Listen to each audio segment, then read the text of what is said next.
the voyages of the starship Enterprise.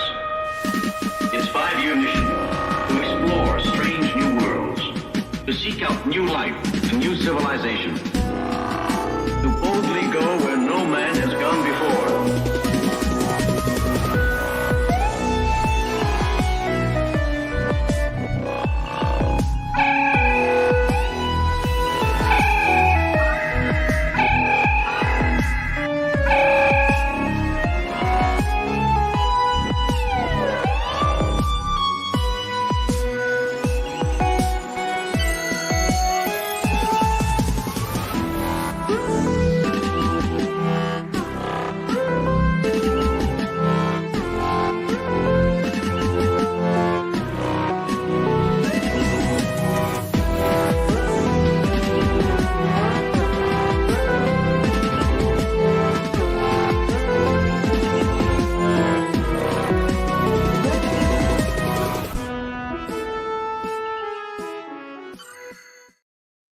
Good evening, everybody. Welcome to the landing party. I'm your host, Graham Nolan, and tonight's Captain's Log is Stardate 2510.08, episode 69, That Which Survives, written by John Meredith Lucas from a story by D.C. Fontana, writing as Michael Richards, and we'll get into that in a little bit, directed by Herb Wallerstein.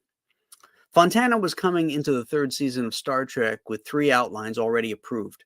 But she was getting disillusioned with the process and those in charge. Substantial changes were being asked of her on this story, originally titled Survivor. She started work on March 8, 1968, turned in a revised story outline on April 12th, and a second revised storyline on August 8th. Recently installed new producer Fred Freiberger had requested changes for the first revision.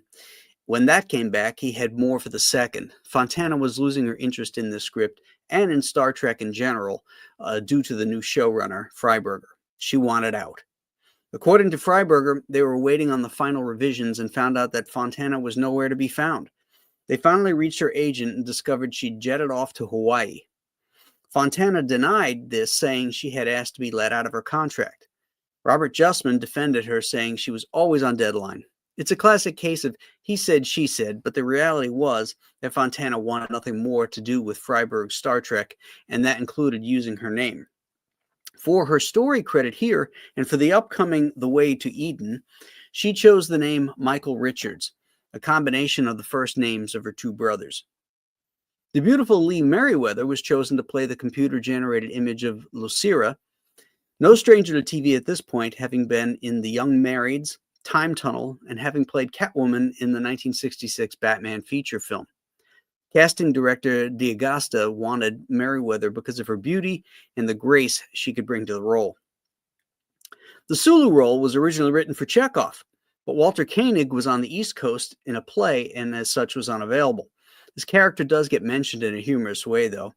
This is one of those few times where Sulu actually gets to upstage Chekhov in a script by the third season, because it seems like they use Chekhov for everything. Also mentioned in a unique bit of continuity is the Horta from Janus 6 from The Devil in the Dark. This episode marks the second and last appearance of Dr. Mabenga in the original series. And that, my friends, is your Captain's Log. Let's bring in Aaron is for you. Hello, Aaron. I am for you, Graham. I've known that for years. Well, we're flying solo right now. No Ron, and Anna's running late. Well, I got plenty to say about this, and not a lot of it is good. I will say that there was a certain amount of enjoyment from watching the episode, and I don't know if I was laughing at it or if it was, but it wasn't like the Empath where it was all dark and sort of just really uncomfortable. It was just sort of light and airy. And let me ask you this for the first point that kind of stuck out to me. Did you feel that Spock wasn't really written correctly in this episode? Absolutely. That's my one beef. I like this episode as a third season episode.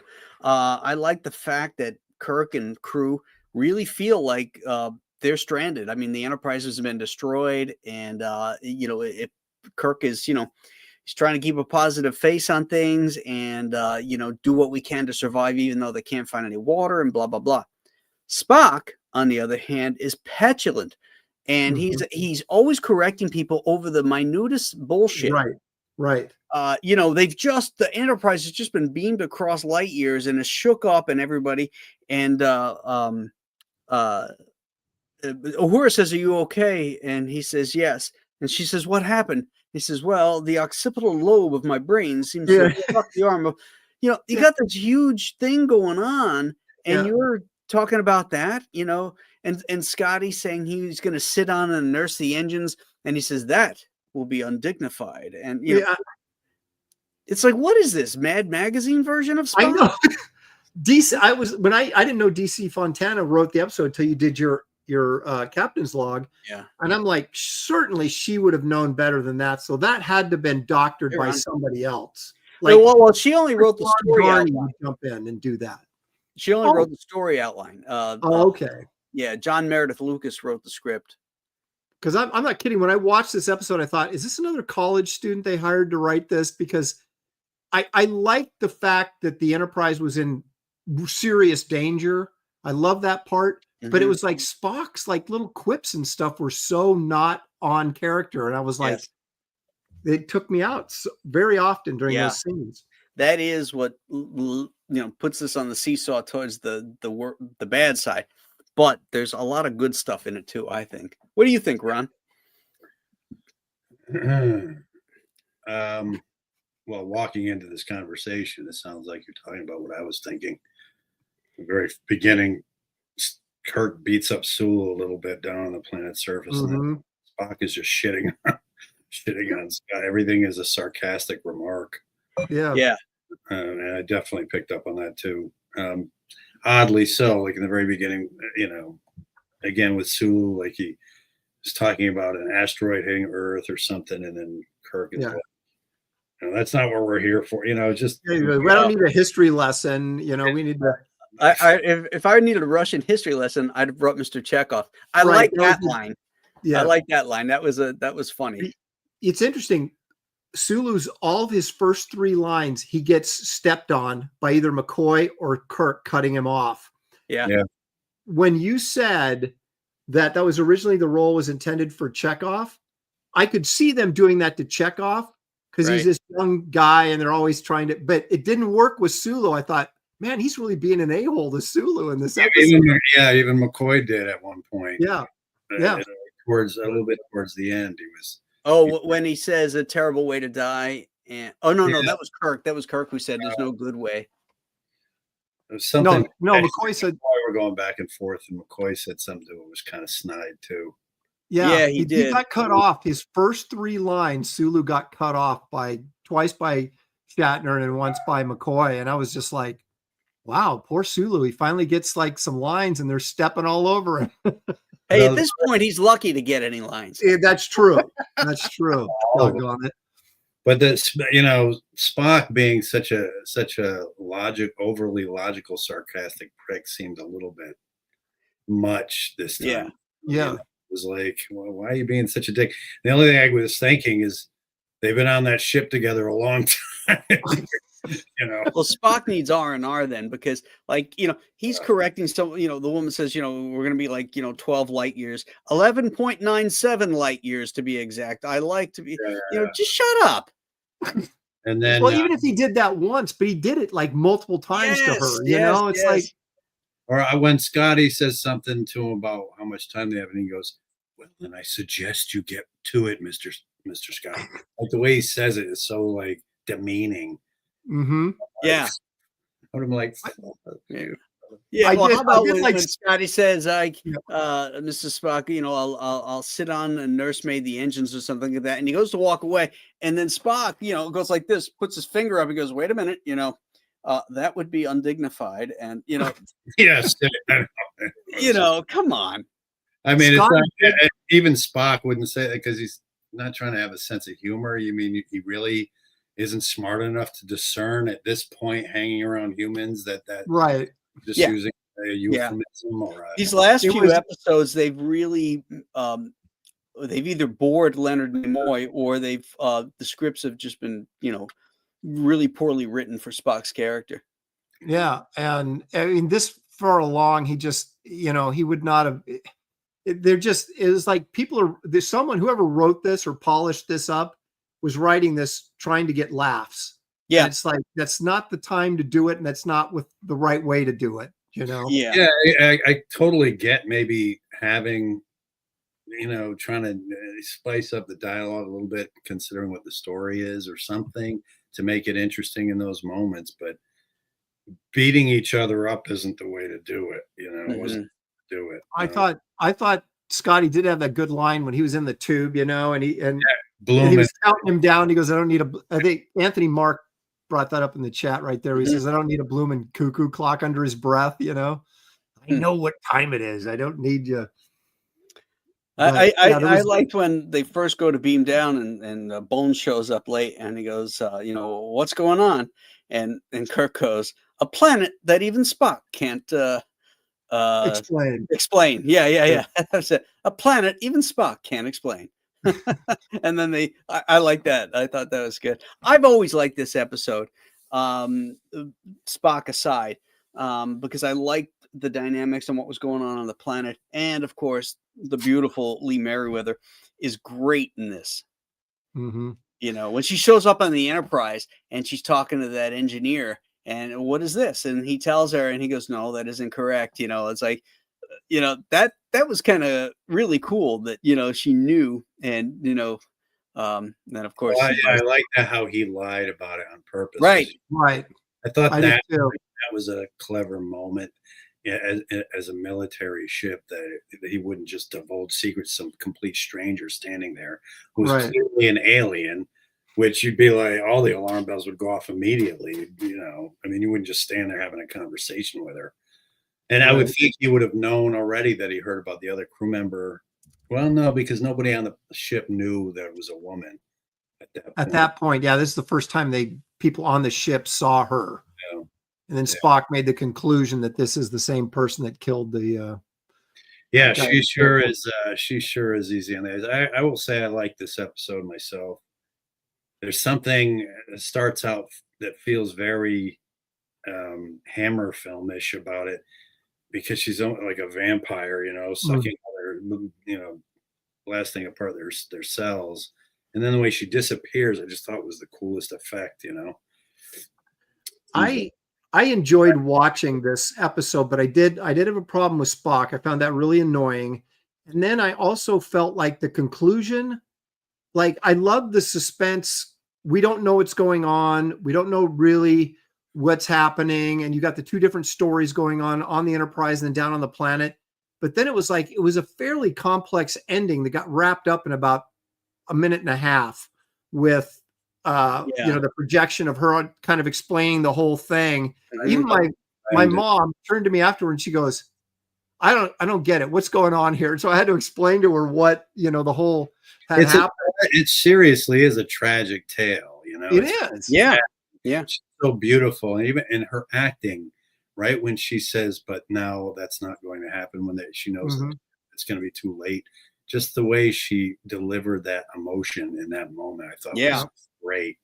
And very believable. You felt it's like this computer image, because her engrams were, on the computer, didn't want to kill. It wasn't like she was like a Terminator or anything like that. She really didn't want to do it. And that came across. I thought she just did a spectacular job. I noticed on this episode where they like with her, I feel like she was a template, sort of what Persis Kambata was in V'ger. The way they described how the computer did her too well. They said that in right picture as well. Right. There was another scene, I'm trying to remember what it was, that reminded me of the Wrath of Khan. It was the end of Wrath of Khan, where Spock goes in, to save the ship, from the radiation and everything. He has to put the thing back on, and that's the same thing that happened with Scotty and him. They kind of wrestled with who was going to go in there because they could get irradiated to death. So I felt like there you could see where it was, the movies kind of lifted a little bit from the show in a couple of spots like that. Yeah. I would say also there's a connection here because their race created this planet, and they also created the disease as a result of it, because everything was super accelerated, and that's ended up with killing them. And it sort of reminded me of the Genesis planet. Yeah. That things generated so fast, the insects, the flora, all that stuff. And, it could have very well this bacteria or whatever, 100%. So I feel like it was influenced that stuff. Yeah. Yeah. I thought the same thing in that engineering scene. I go, oh my gosh, this is Star Trek 2, and you have to go in and one of them's probably going to die and who's it going to be kind of thing. I got the same thought, Ron. The other big problem I have with this episode is that, how freaking powerful is this computer? You kidding me? That sends the ship 960. What I would have liked to have seen was the whole thing been maybe some sort of illusion where the planet is still there, the ship is still there, but they don't know each other is there. And, maybe he's putting up some sort of screen or something. But I had a hard time believing this computer is so freaking powerful it could have sent him 100 light years away. Yeah, and not to mention keep the Enterprise intact. Like they said, they would have just been dust if they had got thrown that far. Right. It was like a warp, like a wormhole must have, that they opened up or something, and the ship just, went across the universe or whatever, But I kind of put that to maybe because the computer didn't really want to kill. So it kind of just got rid of the ship so it could take Kirk and Sulu and McCoy. In the original script, it was a lot more like what's the sci-fi movie that Star Trek was based on? Forbidden Planet. It was more like Forbidden Planet in the id, in that it was an invisible force that was created by the computer, and it wasn't D'Amato, it was another guy, a name of another crewman. But when he was killed, it wasn't disrupting themselves. They found him his body torn apart and stuffed behind a rock. So it was kind of like the id creature. That would have been really, really something. Yeah. Yeah. Especially when they get on the transporter and see her touch the crew member at the transporter. They would have had to watch her blast him apart with her hand. That would have been interesting. Just see him like. Well, I don't know that was part of it. I think that it might have been just that this was the image was like the id creature in that it wasn't a girl. It was this monster. You're saying just the image of it. They didn't show the image of the creature. It wasn't described in the original screenplay. It was just this invisible force that was killing, and they had a problem with that. And Forbidden Planet, it manifested as this lion-looking thing. Like it was like Disney animation, wasn't it? Yeah. They shot the lasers at it, and you could kind of see it. And it was highlighted by the laser blasts, surrounding it. Yeah. But I'll go back to this every time. Is Lee Merriweather? Whew. Oh yeah. Well, I'm gonna just do this again. You notice they covered up her belly button in this. I know. They had a little panel that came up and covered her belly button. I wanted to see it.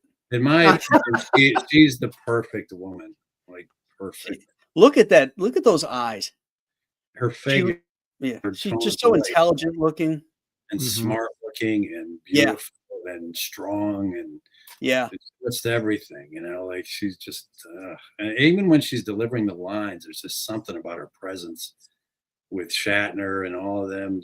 She just seems so like you just want your eyes to rest on her the whole time. And then when she says "I am for you," it's like you'd be hard pressed not to go, "Oh, really?" Well, that's funny because I'm for you too. Yeah, let's talk about this.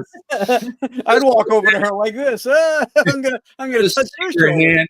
Just take her hand and move it down a little further. You don't want that disrupted. No, don't touch the shoulder.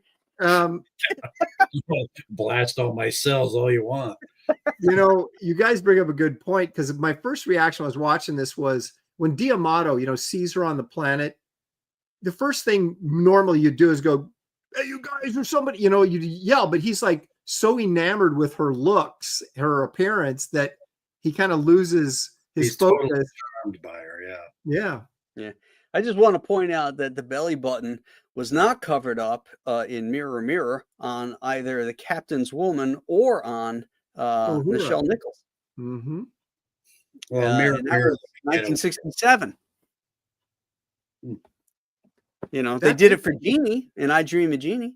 Well, Shatner's belly button wasn't covered up in the Gamesters of Triskelion. I don't know. His pants were pretty high. Yeah, actually they were. They were up to his nipples. Yep. Yeah. One way to hold that gut in. I mean, what's the deal with that? A belly button. I mean, there's the classic story of Mort Walker having to take the belly button off of Miss Buxley in the Beetle Bailey comic strip. I'm not totally like. For me, the way I look at it is like it's just another one of those lines in the sand that, as a country, we were kind of keeping a boundary to our values, and then we always keep drawing that line in the sand a little bit farther backwards, and it's what slowly contributed our descent into girls walking around with shorts on with their ass cheeks hanging out, and there's no, I mean, it's. I don't mind it so much having some kind of boundary there, only because of. But a belly button, every human being on the planet has one. Believe me, I don't disagree with you, Grant. I'm just saying. You know why I think it was is because the belly button usually sits so low in your midriff that you're getting close to Treasure Island there, and so they're probably like don't want. You know what I mean? It's like think of it biologically. It's like it's the area where I'm going to get real deep for a second here, but it's an area where the ovaries are and where the impregnation, and the baby, so it all suggests those things. I mean, yep. But I get it. I see both sides of it, so I'm not. Well, Fiction Method said the exact same thing. Perhaps the belly button had been the waistline, so below it is below the waist, and that shouldn't be shown. That's what I think it is. We're just getting too far south at that point. They're just like, oh, we can't show that, even though the rest of the costume may be, a hip hugger, but they still then cover up that belly button so it doesn't feel like it's as low. Yeah. I dream it did it well. I didn't care whether I saw a belly button or not. Yeah. Very very parochial, Yeah. It's funny because English TV, they'll show tits and ass all they want, but they won't show violence. You watch any of those shows, there's the violence in the stage fighting and all that is absolutely horrible in those old English TV shows, and the modern ones as well. But we will show violence out. Wazoo, we're a violent country, but we are very parochial when it comes to sex and boobs and all that other stuff, Well, it's the one thing that has the greatest power over men. Let's put it that way. I mean, it's out of all the things, that's for sure. Biggest weakness is sex, is the female form. It causes us to do crazy things. It's not because we're trying to control anything. We're not trying to control them. We're trying to control ourselves, I think. That's a point. I think that's a good point. I mean, it's like we look at how we're reacting to Lee Merriweather. We're like, it's good reason. I mean, but women don't understand that. They just see it as because they don't think like that. Yeah, they don't. They do to a point about certain things, certain priorities, other things that represents their priorities. But for us, it's completely about how well they look, that they could bear our children, basically. And well, we're visual. Men are visual creatures. Women are emotional, and they look at the inside. That's why you see these hot chicks with these bald, fat motherfuckers. Well, that's money. That's power, which represents power. Right. The biggest representation of that was Harvey Weinstein and his wife right before he got. Oh yeah. I mean, she's a drop dead beautiful woman, and he looks like an orc. Yeah. I mean, it's just ridiculous. I mean, so it's obvious what's going on there. Sure. Mhm. Yeah. I mean, Same with Bezos too. what's that? Same with Bezos. Yeah. Oh, yeah. Well, I mean, he's not quite as bad as Harvey I Weinstein. mean her though. Yeah, she's like, oh God, I don't know. She's kind of. Well, When I you mean, got- he's had more road work than a Pennsylvania highway, but I know it's like if you got that much money and that much power and that's what you're settling on, I question him at this point. well, I think That he woman is was plastic. paying for all that stuff. It's amazing how shallow he got once he got the money, though, because then he got. Not that it's wrong to get into lifting weights and stuff. Obviously, we all do it, but with him, it was a different level. Like he took her as some sort of arm candy that he, with her fake boobs and everything else, and he seems like he just turned all him for into show. that. Yeah, all for show. Have you guys seen those early videos of Bezos when he was first starting out? He's like, there's one with him driving in a car talking. He's got hair and he's got to be the biggest freaking nerd you've ever seen in your life. And now he's got, money and power and, it's like, yeah, even Mark Zuckerberg's gone that route. I mean, he's into jujitsu now. He's trying to be cool. Once he met Rogan, he started going to the fights, and he's so awkward. Yeah. When he was cornering, I forgot which fighter, but he was in the entourage coming out. I got a buddy of mine here. If you look for it, go on YouTube and look up Zuckerberg, and he goes to give the guy a high five, and the guy just ignores him, and he kind of puts his hand down. He pulls one of those. So he clearly is a fish out of water there, but he's trying to be in that zone now. Like Bezos is. Be the cool kids. I got a buddy of mine at the gym who was on Zuckerberg's security detail. Oh yeah. He'd come home for a couple months and then he'd go off and he'd be gone for a few months, Hawaii and all these different places to watch over Zuckerberg and his family and stuff. He had a whole team of guys, Must be a cool gig to have though. Yeah, but it probably gets old pretty quick. Well, I would imagine though he's probably got to be around him 24/7. So yeah. I mean, that's why they go in shifts. Yeah. And it takes you away from your family. I think you can take down that Merriweather picture now because it's really distracting.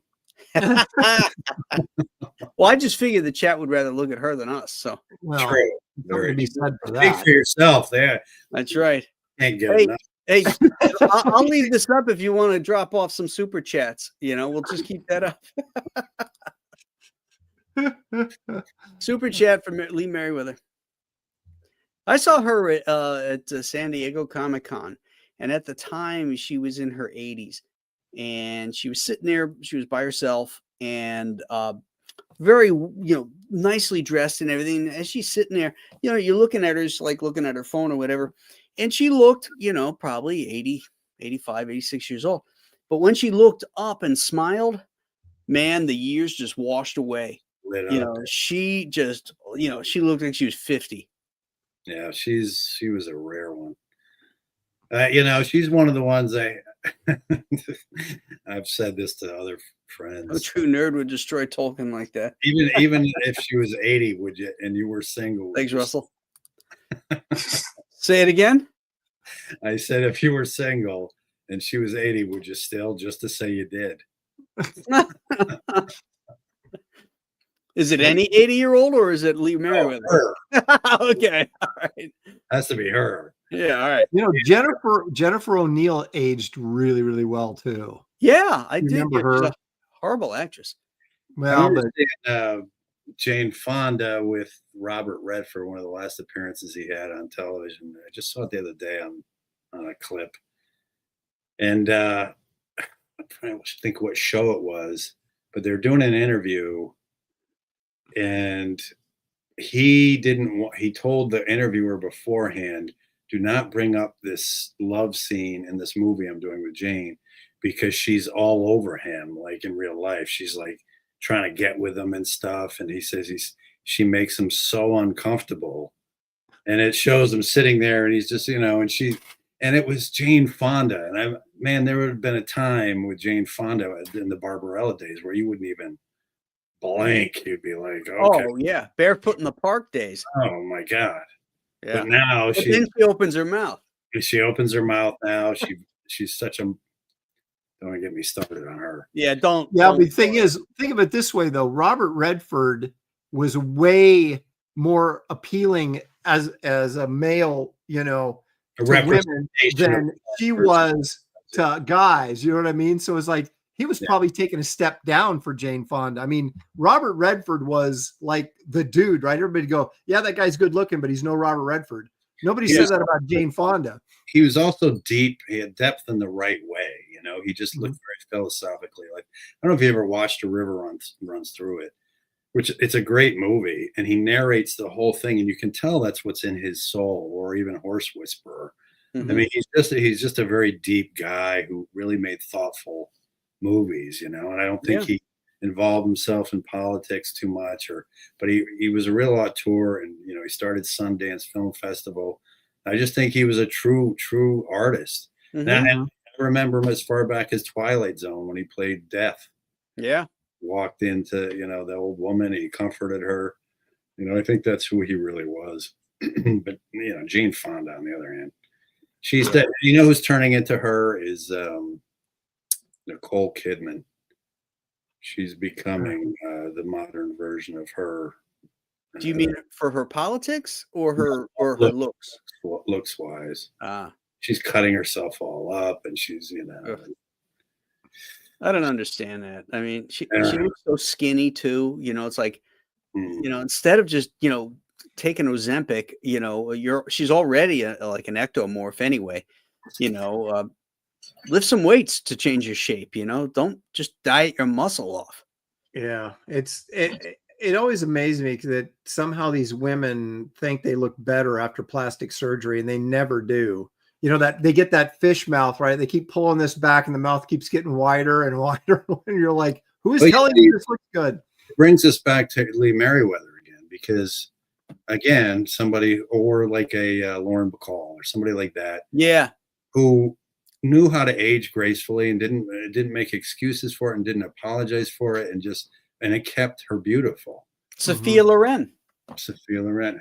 Hi, honey. Yeah. I mean, Okay. it's, I think they're more confident in their skin. Folks Well, like you know, it's funny because in modern day Hollywood now, these girls, these women, you know, that's how all they define themselves as. You know, they are objects of desire, and it's a bitter pill, a really tough pill to swallow, because nature deals them a harder blow. Yep. Where we can have children all the way until we're 80, they, you know, by the time they're 40, you know, the ship starts to sail. But for us, it doesn't. So we kind of retain our looks, and that's sort of the trade-off. You know, they are goddesses when they're younger. You know, I mean, I look at the internet sometimes, and or Instagram, and I cannot believe what I'm seeing, these women, how they look now. You know, it's evolution has made them into literal goddesses. However, that trade-off hits them hard, you know. Yep. They get to that point, and it's not pretty. You look at Madonna. Oh my Lord. She looks You've like seen that, something you out of guys- Star Trek. you've seen those memes where it's like, who would have thought that Roseanne Barr at the same age of Yeah. Madonna would look better than Madonna does? Yeah. And Right. Yeah. Because Roseanne Barr's had some work done, but it's more in the weight department. But Nah, she's had the face stuff too. yeah. But Madonna, what strikes me about her is how fast it seemed to happen. Like, she did that last album back in the mid 2000s, I think. She did some country music-ish stuff, and she still looked okay. You know, she still looked pretty good. And then she disappeared for a year or two, and then when she came out again, out of her exile or self-imposed exile, she just was like, what? You can't even believe it's her. Like, she just looks like a puppet from Sesame Street or something. It's like she shaved her eyebrows off. Her mouth is like a slit now. Yeah. You know, everything is yanked tight. Did you ever see that video of her? She was up on the stage. It's a high platform, and she had to be like chained to it because she's doing these she's doing these dancing moves, and it looks like she's having a stroke up there. It's like terrible. grandmother from Beverly Hillbillies up there. Yeah, exactly. She's lost all the fluidity and the ability to make jerky motions without throwing your back out. Can't dance, her knees are shot. Yeah. And it's like somebody put a track over it where she's just farting up there. There's no music. She's just it's pretty disgusting. It's funny, but it's disgusting. That's funny. Yeah, it's a trade-off, man. I'm telling you. Yeah. So, which reminds me about this episode of Star Trek. Yes, Aaron. yes. I have a question. Who's this Indian woman? Where did she come from? The navigator. I thought the same thing. She even, I know. I thought the same. Yeah, it said the dot right there. I was like, kind of hard. Have we ever seen her before this episode? Mm-mm. No. So Chekhov was out of town, so they just got her to fill in, I guess. Mm-hmm. It was the She I had a lot of thought lines. it was the first time Star Trek really made a deliberate sort of move in that. I mean, it was always there. That was the general idea of the future, and it was fine. It wasn't put in your face. That seeing her there felt like that to me, like it was a move in that direction that set the tone for all this crap we see now. But they've never had a Portuguese girl. Yeah. There you go. But we have one. They might have had Portuguese. You don't know. What? I thought you were Portuguese. Same thing. Portuguese. Oh, Portuguese. Okay. Portuguese. Yes. Lose the S. They Okay. didn't have a porta potty on there. Probably not. So Yeah. Anna, give us your thoughts on this episode. Yeah. You know what? I have probably seen this episode 100 times, and I could not tell you what the hell it's about. I do not remember it. I was watching it today, and I'm like, I can't remember half of the stuff that happened. Except Right. Spock, I guess I never really realized he's such an asshole in this episode. Yes. We covered this. Okay. Yeah. Every one of us. is the same. Yeah. He's Like such a jerk. she's like a computer, right? They get inside the Earth and they shut it down, but she's a computer. That's it. Computer an image generated generated by by And they only had the computer was making these replicants. Yeah. Yeah. For whatever reason to because it would save their race, stop them from getting the disease, but somewhere it got corrupted or something. And Well, it's funny that you have like this super intelligent AI that can only work on one person at a time. But it could toss the Enterprise to the next galaxy. Yeah. It was a base station for that, and they were expecting more people to come, and the computer was set to protect it because they think the computer doesn't know that everybody's dead. But she knew she was dying, and so she recorded that message at the very end to tell her fellow not Calandans.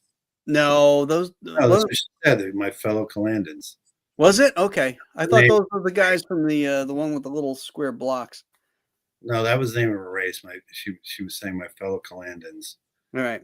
So I'm assuming that's the name of her people. Yeah.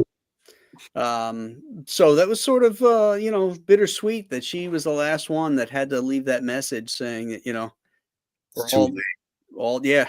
it's too late. I hope you don't get the disease when you get here.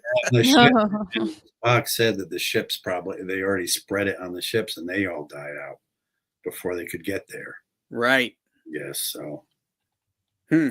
leaving their home planet and they were already dead. But, Yeah. Yeah. It's a, Yeah, like I said, it's a very convoluted plot that sort of is just wrapped up really quickly at the end. I mean, the stuff that leads up to it is fine, other than again Spock's character, but then it just like it's so complex what's going on there, and it just gets wrapped up like in a couple of minutes, and I don't know how to solve that, but interesting too because the last line makes it. I liked the last line. I did too. I liked it a lot. Beauty, Beauty survives. Beauty survives. And it kind of what I liked about that line is a very simple, beautiful line that sort of enhanced the whole undercurrent of the episode with her in it. Mm-hmm. Because it's such a tragedy. Yeah. and she wouldn't even, and her replicants are so confused because she wouldn't do that. Her real self would not do that. And so it was like this big conflict with the computer, representation of her with her real self. Mm-hmm. So you could see the struggle, and she really truly was about that in a lot of ways. So I thought that sealed it up really nicely at the end, regardless. I think this is one of the best of the third season episodes, and there's not a lot of them. It's not a first season episode. It's slim pickings. but if you're comparing it to other third season episodes, this is one I like to watch. There's a couple coming up that are good. But I even on the ship, they even made the effort to put in some more crew members here and there. I noticed, because at one point the door, yes, members walking by. I thought of you when I saw that, because I was like, oh, this is our thing we keep talking about. Yeah, they actually had somebody walk by. Had some depth. Because they probably, I guarantee they probably had the door open. There wasn't anybody there. They're like, man, we need to put a crew member at least in here because it just looks too empty. They get the gaffer to come down and put a uniform on and walk Exactly. Put his shirt on. Just walk on and get somebody off the street. Hey, you want to be in Star Trek? Come on in. Yeah. You know what also is interesting? D'Amato was wearing blue, and he was the first one to get, well, he was the second one to get killed, I guess. But on the planet, it's usually the red shirts that die. But this time we got a blue shirt dying. Were there any red shirts on the planet? I don't think so. No, there wasn't. Yeah, they're all gold. You would have thought they would have taken a security detail with them. The transporter room guy had a red shirt. Right. He died. Yeah. He was a red shirt, but he wasn't on the planet. He was still in the. They should have taken some security guys with him to get killed down there, and D'Amato maybe could have survived. Poor D'Amato. The transporter guy who got killed is the same guy who played Captain Pike in The Wheelchair. Oh, is it? Yeah. And he also played a bridge, a guy on the bridge too, in another episode. He's kind of ubiquitous in and out, Apparently. But it's over for him now. Yeah, but that was it. It's over, Johnny. You've been disrupted. No disruption, you're out. Yep. Johnny. Although that's not true, because some of the security guys have been killed in many episodes and keep reappearing later. Yeah. So they just figure we won't notice. Now, one guy's got that really strong jaw. Is it Mr. Leslie or somebody? He got killed a couple times. He's been killed a couple times. In what episode was he killed? He was killed in Obsession. Yeah, he was killed in Obsession, but then he was back in another one. And then he comes back afterwards. Really? Yeah. Yeah, as Mr. Leslie. Are you sure he didn't just go to the sick bay and he recovered in sick bay? No, his body was dead on the planet. Really? Yeah, he was in the opening. Wow, that's messed up. He's the same guy that Riley Wars episode where he says, this is mutiny, mister. And he goes, yes, sir. Yes, sir, it is. Yeah, wait a minute. Were you before on the Paradise Syndrome? Yeah. That's not Leslie. Yeah. No, it isn't. Yeah, it is. You're thinking of Kyle? The blonde guy you're thinking of. No, that's Kyle. Kyle and Leslie. That's not Leslie, though. That's a different guy. Now, that guy who said, at least I could be wrong. I'm not going to argue about it, but I'm just saying, to me, I don't remember ever seeing that guy before that episode. Oh no, he's been. I will agree with Ron in the sense that maybe I'm getting the name wrong, but it's the same guy playing security in multiple episodes, and he has been killed and came back. No, you got the name regardless right. of what his name is. So it's Kyle. Kyle is usually the transporter guy. He's the guy who in Mirror Mirror, he says, "You're agonizer, sir." He's got the English accent or whatever. Right. No, he is. But that other guy, I don't recall him being in anything else. That's weird. Yeah. He was in like 5 or 6 episodes, or even more. Yeah, he's like but he's like a lot of times he's just standing in the background as a security guy with no lines. Oh, maybe that's why. Because I didn't recognize it. I'm not paying attention to that. I wonder if they talked about it while they were filming that. What? Well, That- Judas that Priest, they used Like, hey guys, he did die a few episodes ago. Maybe we should. Well, they did that with Tracy, right? From the Omega. He was Van Gelder, and Yeah. they use the same They actors. also used the guy. He was Captain Wesley in M5, the Ultimate Computer. He was a captain, but he was Oh yeah, and then he was. He Devil was in the the dark security guy in the. on the Janus 6 planet with the Horta. Yeah, he was the head security guy in that. What did they talk about in this episode? They talked about Janus something, a planet. Yeah, they talked about the Horta on Janus 6. Yeah, it was about the Horta. That's right, the silicone. That's what happens when you come in late and you miss the captain's log because I talked about it. Yeah, Ron. Ron. How dare you? Anna rolls in 40 minutes late and she's like, how dare you? Yeah. It's because she's a girl, you're letting her off the hook easier. Well, yes, I am. I'm not giving him grief. All right, let's get some numbers here, guys. Hey, Ron.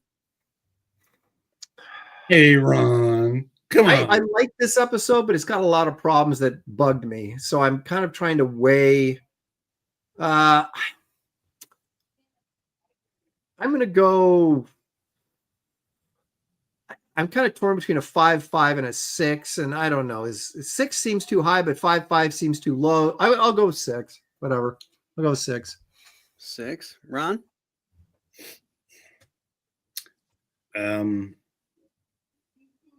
I love Lee Merriweather. 10. I was about to roll that out, but I know I can't do that. And I do think it was, aside from the Spock weirdly written lines and all of that, and Kirk and everybody beating up Sulu, everything, it was just a bizarre dialogue in this one. I'll give it a 6.5. Solid. Okay. I love the effect of her just winking. Yeah. That was really so neat. Like she steps back and then it just was a really cool effect. Really was. Go ahead, Anna. Banana? I don't know what to give it. I can't remember it very well. Oh. I tried watching it today, but I think I got about to the halfway mark, and then I started having to chase a baby around the house. So, okay. Yeah, I'm gonna give it a 5 for now, but I'm gonna finish watching it. So next week I'll give you guys a better grade, but 5 for now. Fair enough. The only thing I don't like in this episode is Spock. But that is counterbalanced by the beautiful and really, really great Lee Merriweather in this. So I'm going to give this one a solid 7. That's retarded. Wait a minute, Ron, what did you give it? 6.5. Okay. But that's not retarded. Why are you guys all in love with this girl? Look at what you've probably given 7s to other episodes, but I don't think this ranks up there as a 7. What's the deal with the chick? I mean, she's not the hottest chick on Star Trek, so why are you guys all in love with her? Merriweather? Yeah. Are you joking? You're about to go down a city on the edge of forever moment here. Yeah. Well, she's prettier than that girl. That is her. It is? This is Oh, Lee she has a Merriweather. much better haircut in this episode. Yeah. She is the perfect woman. Are you She kidding? is a smoke show. I don't know anything about her. How dare you? I'll Google her. Let me go down this rabbit hole. It is, people are posting, Fiction Methods posting like our other scores, and it's like, oh, Catwoman. All right. it's so hard. Yeah, She see, looks so Yeah, different like in this. give this the same as Where No Man Has Gone Before. Oh my goodness. Yeah, that is a little high. Let's see what did he post you guys, the other guys too? Yeah. I'm in there someplace. Anna's All right, 5, here's Ron's 6. Ron 6.5s. Galileo 7, Trouble with Tribbles, Obsession, Piece of the Action by any other name. Assignment Earth. He pulls up every single. That's hilarious. Wow. Yeah, it's interesting. Yeah. I don't agree Well, with we any of did So, make. so your 6'5" is too high too. I was gonna say we did make the caveat, well, not the caveat, but the point somewhere along the way that you can give these scores similar scores for different reasons. Yeah. So it kind of, you can't. Yes. Like our criteria isn't the same for each episode because we find different things we like and don't like. So that's how. And also, it's skewed by the season it's in too. Yeah. I'm looking at it as we have just watched some shit episodes, and 7. this thing comes across coming out as, oh, this is much better than everything Yeah, else. I mean, it's like anytime you rate a movie, there's going to be. Yeah, I wouldn't give. Looking back at that, man, I don't know if I'd give the Galileo 7 the same as Trouble with Tribbles. I hate maybe I would. I don't know. All I know is that this has been making me appreciate the alternative factor. I know, right? There's a lot of third so season episodes that make me like the alternative factor better. Yeah, I think like after we're done watching all of them, we'll have to go back and reassess our scores. I know we're going to have to because it's we have to have one special episode where we go down the list and just go. Yeah. And then readjust and finalize what our average will be or something. Right. Yeah. Maybe Fiction Method will want to come on the show and have his his charts ready. That's right. We're gonna have champagne ready and stuff. Yeah,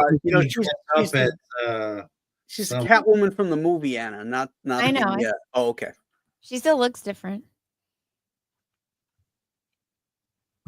All right. Fiction Method says he's in. All right. Cool. So the other thing is like, okay, this is week 69. We've been doing it. We've had some skip weeks. What week? Say that one again. What week? 69. My favorite week. Yeah, 69 weeks, man. We've been doing this actually longer because there's been some skip weeks, but sometimes you forget. You've watched all this stuff over and over, and you get a grade out there, and then it gets skewed by a lot of things. Well, when he tells you like these are the other episodes that you've given this grade, and it's like, oh wait, that one's way better than this one. They can't all be on the same. I know.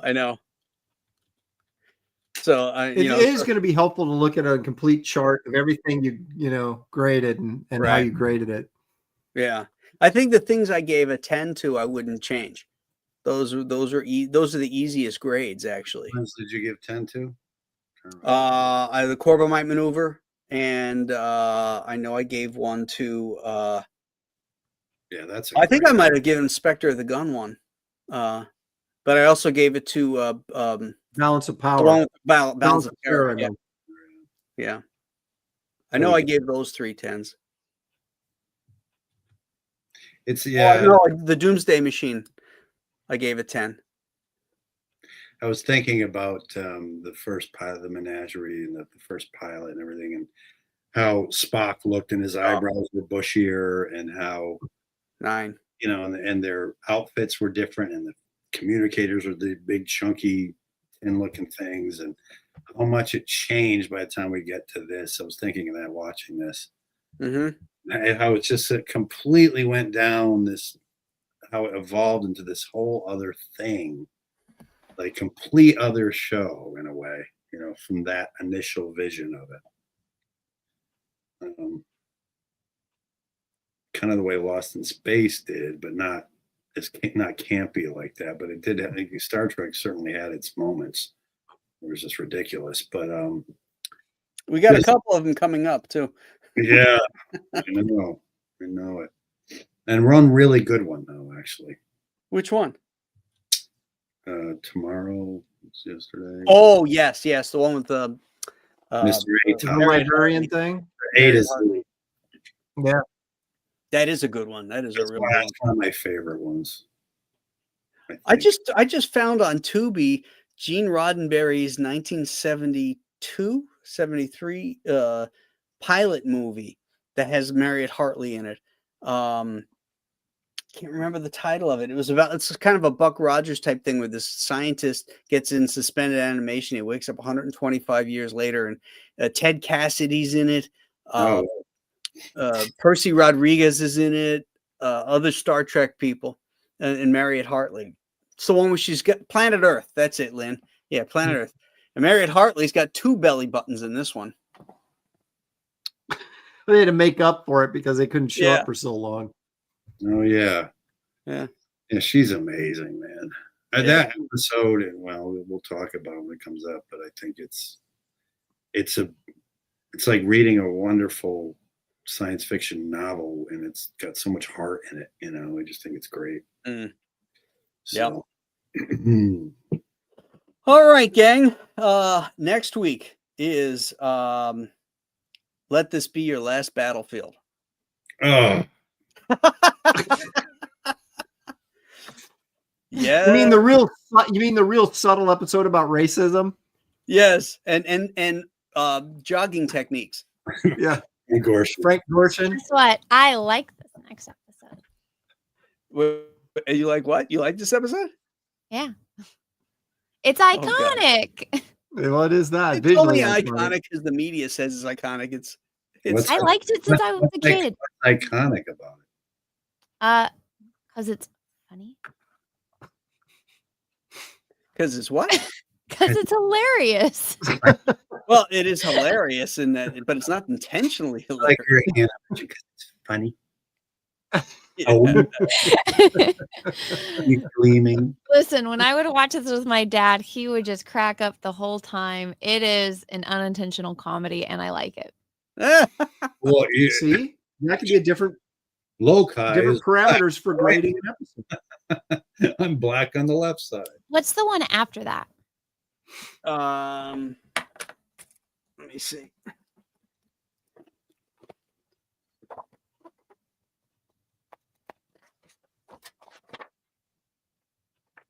Oh, yeah, the Questar tapes. I forgot about those, Lynn. Ooh. That was a Roddenberry show, wasn't it? Yeah. The next one is not any better. Whom Gods Destroy. Oh. Which one's that? That one that seems cheap. Oh, all these reused costumes. It's like they filmed it in the office somewhere, and like it was just terrible. Well, I'm gonna be gone that week because I'll be in Idaho. Oh, you know what? We'll save that one for you. We'll skip week so that we can all have to watch it. You're going digging up. I can try jumping on. I just don't know where exactly it would be. I wouldn't jump on for that one. I just don't want to watch the one where Kirk falls in love with a robot. Oh, that is a stupid one. It's got a great ending though. That part, but everything else I think is a good concept. I think it's kind of neat. Well, a lot of good concepts in the third season. Not a lot of good execution though. Yeah, that's true. Well, that's not true. a lot of good money coming in either. Yeah, well. Yeah. In fact, this one, I think at this point they're only like $7,000 over budget. They saved like $8,000 on this episode.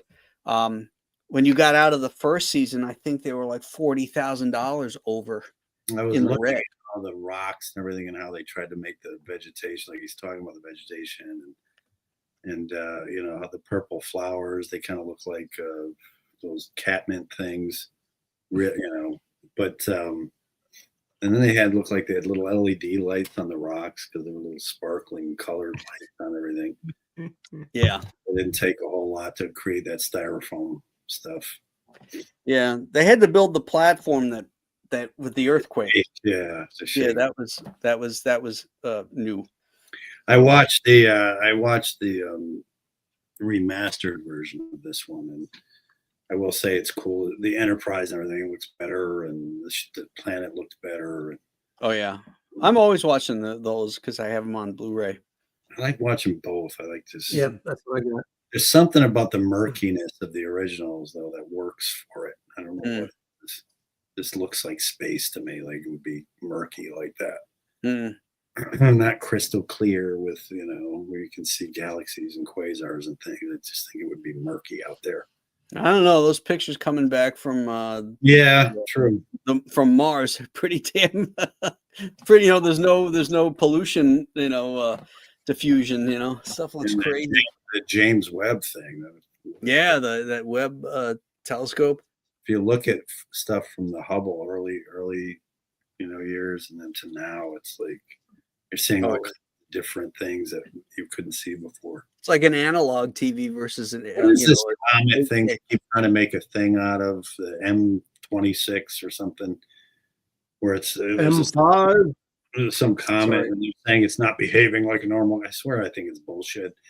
Yeah. But they're tracking it, and it's not made out of the same thing normal comets are made out of. And they always have to throw in it's possibly could be alien technology, an alien probe. I'm like, come on. Yeah. No, it isn't.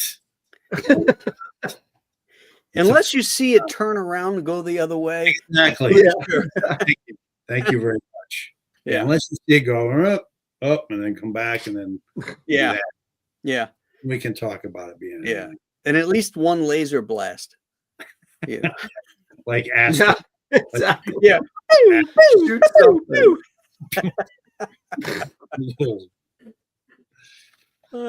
Great. Rocks. All right, my friends, that'll wrap it up for us. We will see you again next week. Everybody have a great weekend, and Anna, you have a good vacation. Not yet, but thank you. That's next week, right? No, It's 2 weeks. 2 weeks. Okay. Well, you can still have a great vacation. Thank you. Okay. See you guys. Bye-bye. What time is it? 5:30, sir.